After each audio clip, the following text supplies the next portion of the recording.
O conhecimento é a base que faculta a aquisição da experiência. Experiência é vida em contínuo dinamismo, atuando por todas as dimensões. Vida é ciência que fecunda o discernimento por meio da razão. Razão é a arte que busca, estuda e manifesta a beleza eterna pelos caminhos da intuição. Intuição é a transformação do ser em evangelho vivo. É a total entrega ante a certeza de que o Cristo é a essência que nutre e norteia a consciência. Só vive com sabedoria aquele que se torna o evangelho vivo, impulsionado pela luz crística que exemplifica e permeia, ilumina e direciona a conduta do ser em ascensão. Eu sou Sebastião Camargo, começa agora mais um programa Exemplos Não Nos Faltam. Nós estudamos algumas frações diminutas do ensino universal dos espíritos. A partir desse programa, eu gostaria de fazer caminhos dentro das obras deixadas como heranças pelo nobre Hippolyte Léon Denis Rivaio, pseudônimo Allan Kardec. Na realidade, Allan Kardec vivera 260 anos, mais ou menos, antes de Jesus, como um druida. Segundo Carlos Bacelli, em sua obra, mais tarde ele encarna outra vez. Para ele, reencarna como João, o evangelista. Mais tarde ainda, ele retorna ao cenário como Francisco de Assis. Mais tarde, Jan Hus. Só então, Hippolyte Léon Denis Rivaio. E para Carlos Bacelli, ainda retorna como Francisco Cândido Xavier. Para outros, como Nelson Moraes, retornara também, que ele sugere, como Einstein ou Albert Einstein. Para outros, como Pietro Ubaldi. Eu sei, como está no filme O Pequeno Buda, que é possível uma consciência animar 3 corpos, ou 3 personalidades simultâneas. Ou seja, um único espírito, conforme nós colocamos em nosso livro, no capítulo 5, O Despertar da Consciência do Átomo ao Anjo. Um único espírito, dependendo da sua hierarquia, ele pode animar vários corpos. Ou, ao mesmo tempo, vários espíritos se unirem para animar um só corpo. No caso do Cristo, governador supremo do planeta Terra, ele está encarnado em cada um de nós. Ele é a consciência que ilumina e direciona as nossas consciências. Então, essa consciência máter nutre e norteia as nossas consciências. Nele existimos. Somos expressões desse Cristo, cujo Jesus que conhecemos não é o Cristo, veio do. Isso mesmo, não se assuste. Isso é um dos maiores teólogos que eu conheço em toda a teologia que já estudamos, chamado Carlos Torres Pastorino, na obra Sabedoria do Evangelho. Tem 8 volumes. Lamentavelmente, não achamos em livros para comprar, mas achamos gratuitamente o PDF na internet.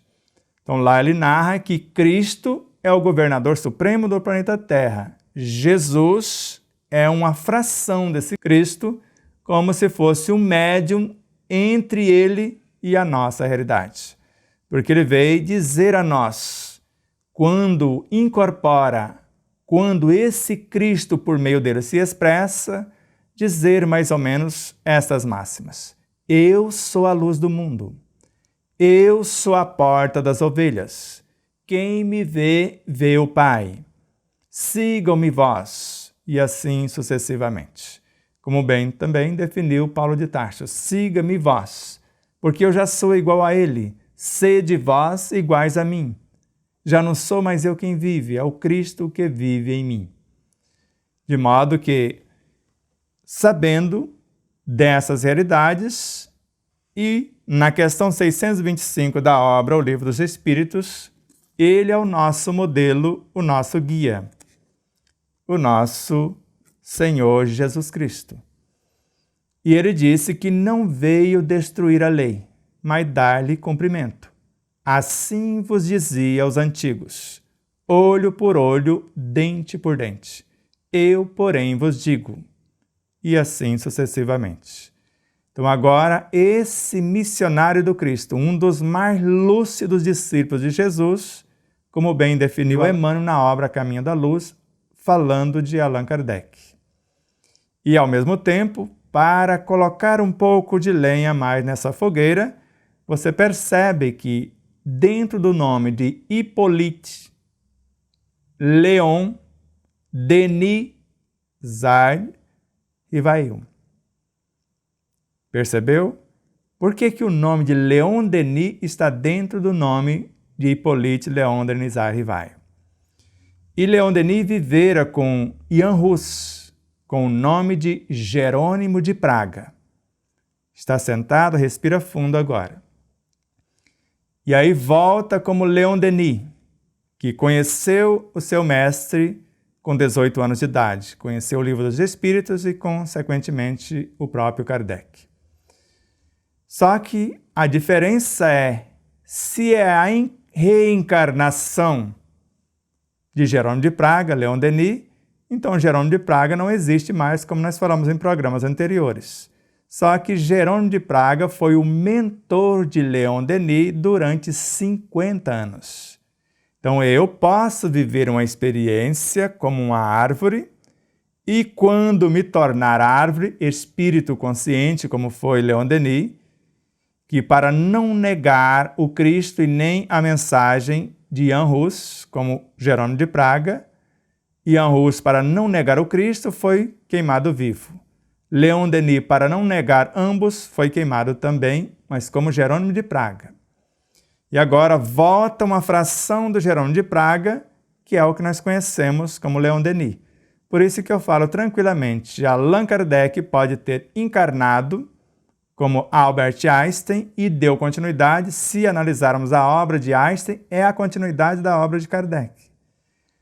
Tranquilamente pode ter encarnado como Pietro Baldi, a quarta revelação, acrescenta mais um ponto neste conto, a obra de Pietro Baldi.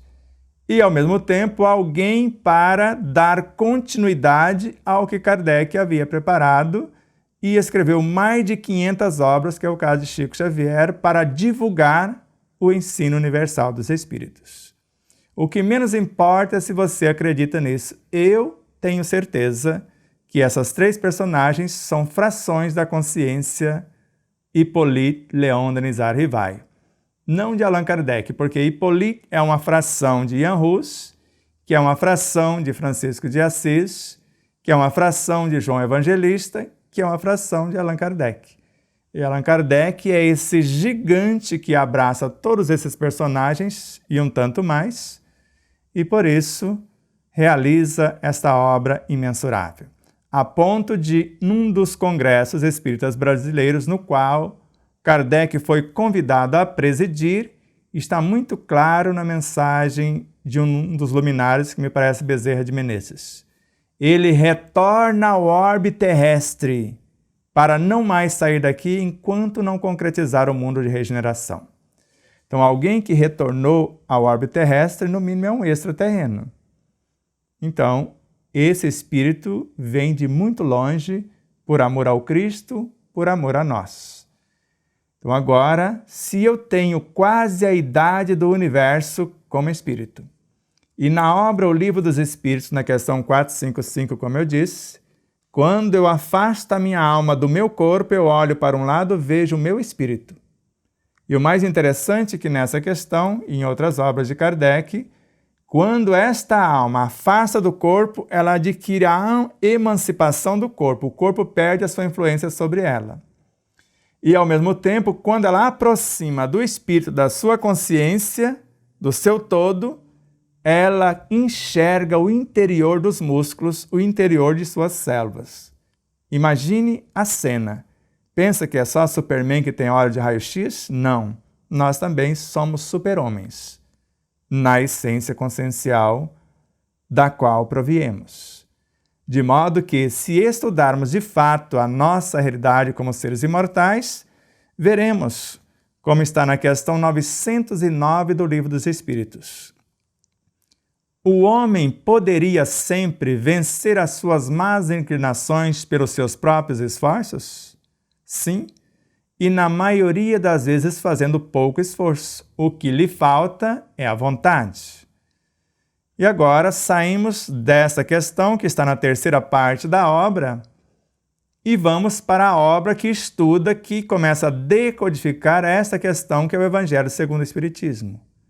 Se todos os encarnados estivessem cientes da força que trazem em si mesmos e colocassem a sua vontade a serviço dessa força, seriam capazes de realizar verdadeiros prodígios. Então, outra vez falou da vontade, mas em ambas as obras não explicou o que é a vontade. Mas Leon Denis, o pupilo de Jan Hus, como Jerônimo de Praga, e agora o pupilo de Hippolyte Léon Denisard Rivaio, na obra, tanto no problema do ser e do destino da dor, quanto em Depois da Morte, a vontade é a onipotência do espírito, agindo sobre as potências da mente, do perispírito e do corpo. Isso se lê nos originais. Mas o fundo é esse, o que está nessa obra. Podemos dizer que é a essência da individualidade, atuando sobre as potências da mente, do perispírito e do corpo. Com a vontade, segundo o autor, podemos vencer qualquer situação, inclusive a morte. Para Joana de Ângeles, a vontade está a serviço da consciência profunda. É o Cristo em nós, o eu superior. Então ela faz o intermediário entre a mente, da qual ela é a gerente, segundo Emmanuel, e está a serviço da consciência profunda. Na sua imensa complexidade, o espírito, a individualidade, expressa-se através do eu superior, que é a vontade, que é o Cristo em nós. E enquanto a vontade não abraçar a mente, Miramês, horizontes da mente, e transformar-se em pensamentos, em ideias, em ação, nada haverá. Porque nós sabemos que é a vontade que gesta os pensamentos, assim como a oração. E a oração, de alguma forma, nasce das fontes da minha alma, mas vai incorporar-se a minha vontade nesta vontade que é o Cristo em mim. E juntos vamos à consciência e voltamos de lá para cá, iluminando-nos de dentro para fora sobre as frequências da intuição. E quando chegamos na mente, o resultado ou a resultante é a nossa capacidade criativa, que nós chamamos de pensamento. De modo que, se nesta questão 909 dá esse roteiro, e o que nos causa o sofrimento são essas más inclinações, que segundo a Revista Espírita de dezembro de 1862, pior do que os maus espíritos são as nossas más inclinações. São elas que os atraem. Então, se eu quiser curar-me das más inclinações, a minha vontade. O homem poderia sempre vencer as suas más inclinações pelos seus próprios esforços? Sim. E é o que vemos no Evangelho segundo o Espiritismo. O homem só permanece vicioso porque assim o quer. De outra maneira, a lei do progresso não existiria para o homem. E temos um roteiro para fazermos isso, que é a questão 918, que fala do verdadeiro homem de bem. No primeiro parágrafo, com um adendo a mais no Evangelho segundo o Espiritismo, na lição também chamada do homem de bem, lá apenas como a nota de rodapé da questão 918. No Evangelho segundo o Espiritismo, o homem de bem.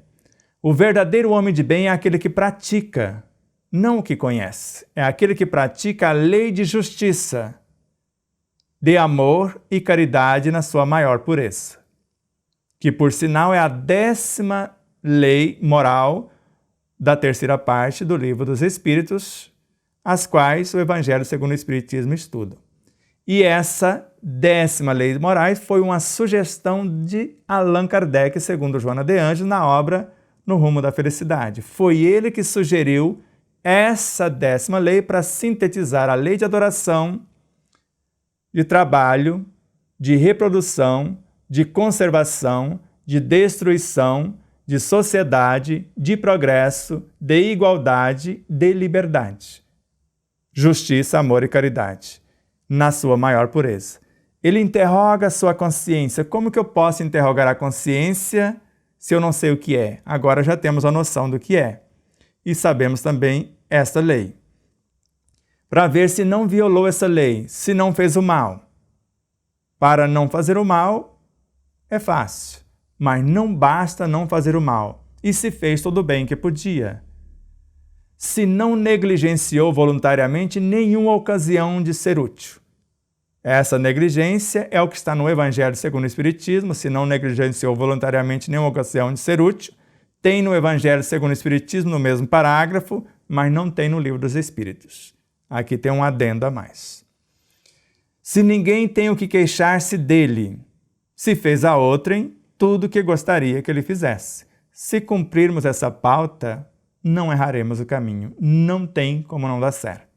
E na questão 919, há um meio prático, como se não tivesse falado na questão 909, 918. Para se melhorar nesta vida e resistir aos arrastamentos do mal. Então, se não entendeu a 909, não entendeu a 918, então conhece-te a ti mesmo. Mas como se ele falasse, como fazer isso? Aí Santo Agostinho fala, faça como eu fiz, questão 919a. Durante a minha vida, todas as noites eu passava em revista a minha consciência. Então, eu via o que eu fiz durante o dia, o que não consegui, o que comecei, o que aperfeiçoei, o que eu não consegui, para que no outro dia eu desse continuidade. E aquilo que eu reprovasse no outro, não tinha como reprovar em mim, porque eu estava fazendo um exame de consciência. Se o outro faz, está errado. Se eu faço, está certo. Não tem 2 pesos, 2 medidas. Por isso, que o estudo dessa doutrina que ilumina as consciências com saber, para que essas consciências se libertem pelo reto viver.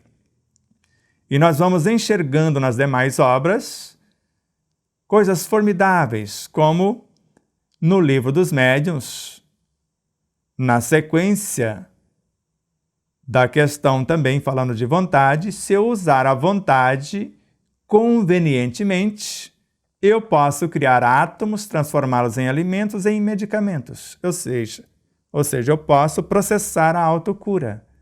Agora eu sei criar os átomos, transformá-los em alimentos ou em medicamentos, pelo uso conveniente da minha vontade. Mas no Evangelho segundo o Espiritismo, ainda na pauta, essa vontade dirigida para o bem. Eu vou arrepanhar uma porção de fluidos, qualificá-los e realizar verdadeiros prodígios. Que na obra O Céu e o Inferno, a oração, porque isso que nós estamos fazendo é uma oração, é uma magnetização, por meio da qual eu posso interagir perispiritualmente com o ser que sofre, porque ele estava falando dos desencarnados, desagregar a energia que o perturba, como se repatriasse esse energismo para outro cenário na natureza, e agora o fulano já está desencarnado, o espírito. E ele fala, evoque o espírito do indivíduo. Como que eu posso evocar se eu acredito que ele reencarnou e não encarnou uma fração? Então, se eu sei que é uma fração, ali desencarnado está uma fração que acabou de desencarnar. Eu evoco o seu eu, o seu todo, e com palavras bem conduzidas, amorosas, eu vou levar a fração ao arrependimento e, com certeza, a partir dali, ela seguir a sua própria consciência. De modo que na obra a Gênese, com a vontade, com o pensamento, agora com o conhecimento de causa e com as virtudes para enriquecer os fluidos, eu vou construir moléculas saudáveis e usar essas moléculas saudáveis para consertar algo que está perturbado no meu organismo físico. Então não é tão difícil. Se estudarmos com afinco a doutrina dos espíritos, onde na questão 628 do Livro dos Espíritos, Kardec coloca: há em tudo germes de grandes verdades. Na questão 222 dessa obra, eu não me canso de esforçar para provar que essa doutrina existe desde a mais alta antiguidade. No item 6 da conclusão dessa mesma obra, não é obra de um homem, existe desde a criação. E na questão 145 da mesma obra, a doutrina dos espíritos é eterna. Então, Buda já falava da doutrina dos espíritos. Confúcio, Lao Tse, Hermes Trismegistus, Zoroastro, todos esses luminares. Porque se existe desde a criação, todos esses luminares nos deram conhecer germes dessa grande verdade. E agora, Allan Kardec procurou, como ele próprio narra na Revista Espírita, parece que foi reservado à nossa época juntar fragmentos que estavam esparsos. Porque a doutrina não existe por completo em parte alguma, mas existe em todas as partes. E no capítulo 6 sobre a regência do Espírito de verdade, que é o próprio Jesus, como está no Livro dos Médiuns, a mesma mensagem está assinada por Jesus de Nazaré. E no capítulo 6, a mesma mensagem transplantada para cá, assinada pelo Espírito de verdade, assim como o capítulo 6 inteiro. Reuni o bem esparso em toda a humanidade num feixe, que é o que chamou de Espiritismo.